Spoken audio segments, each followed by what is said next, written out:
एक शाम प्राची टीवी पर सीरियल देख रही होती है। तभी उसकी सास वहाँ आती है। अरे सीरियल में तो ऐसे मग्न है जैसे आज रात का खाना पड़ोसी आकर बनाएंगे। मुझे पता ही नहीं था आपने अपने बेटे की शादी पड़ोस में भी की हुई है। हैं?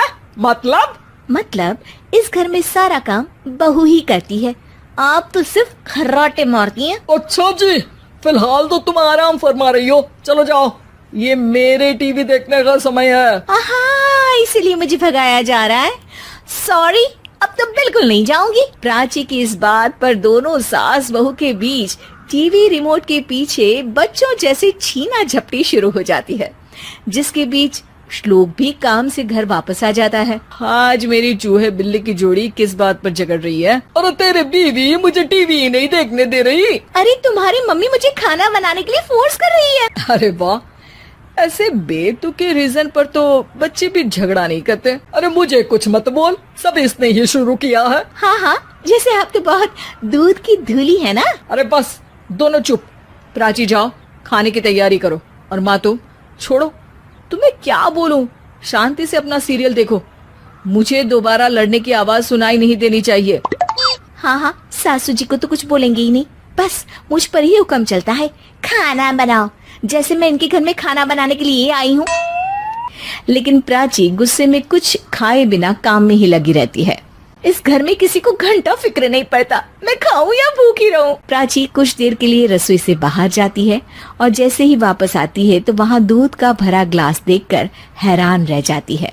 फिक्र पूरी है, बस दिखाना नहीं है। प्राची दूध पीकर सोने चली जाती है और अगली सुबह एक बार फिर सास बहू का कार्टून नेटवर्क स्टार्ट हो जाता है। ये तुमने ही किया है। अरे अजीब जबरदस्ती है, मैं बोल रही हूँ मैंने कुछ नहीं किया। दोनों ने मिलकर पूरे घर को पागल खाना बनाया हुआ है। यहाँ कोई नॉर्मल इंसान तो रह ही नहीं सकता, इसीलिए अब पड़ोसी क्या रिश्तेदार भी घर आने से कतराते हैं। और सुन बेटे, तू भी चंगा, तेरी माँ भी चंगी, तेरी बीवी भी चंगी, रिश्तेदार। हाँ जी, आपको नहीं पता क्या, गंगाधर ही शक्तिमान है, रिश्तेदार ही। हाँ, बस समझ गया। कभी जानवरों जैसे लड़ेंगी तो कभी जुगलबंदी करेंगी। भाई मैं आप दोनों के बीच में नहीं फंसना चाहता। सास बहू की इस मन मौजी जोड़ी से परेशान होकर श्लोक तब वहाँ से चला जाता है। चलो अब मैं भी कीर्तन में जा रही हूँ। इस पर जैसे ही सास कमरे में अपना पर्स लेने जाती है तो वहाँ नाश्ते की प्लेट रखी देख मुस्कुराने लगती है और नाश्ता करके घर से बाहर निकलते हुए कुछ पैसे टेबल पर रख जाती है, जिसके कुछ देर बाद सिलेंडर वाला घर आता है। ओ मोरी मैया, मैं सिलेंडर के बारे में तो बिल्कुल भूल ही गई थी। घर खर्च के सारे पैसे भी मम्मी के पास है और श्लोक से बोला तो उल्टा 4 बात सुनाएंगे। प्राची ये सोच ही रही होती है कि अचानक उसका चेहरा चमक उठता है और वो घर में आकर इधर उधर देखने लगती है। तभी उसकी नजर टेबल पर रखे पैसों पर पड़ती है, जिन्हें वो सिलेंडर वाले को दे देती है। ये सब श्लोक देख लेता है। अच्छा बेटे, इतना बड़ा घोटाला, सबके सामने मैं तेरी दुश्मन और पीठ पीछे तेरी मेरी यारी।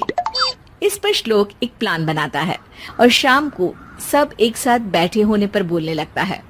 माँ, तुम दोनों की बहुत लड़ाई होती है, इसलिए मैं सोच रहा हूँ कि प्राची को उसके घर छोड़ाऊं, इससे वो भी खुश रहेगी और तुम भी।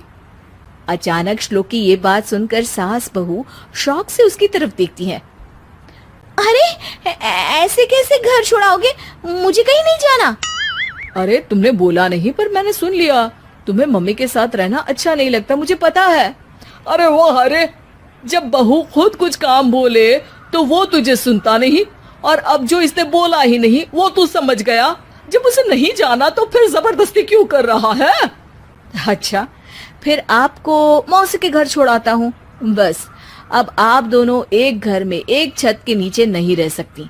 मैं इस टॉम एंड जेरी की जोड़ी को और नहीं झेल सकता। है? ऐसे कैसे नहीं रह सकते?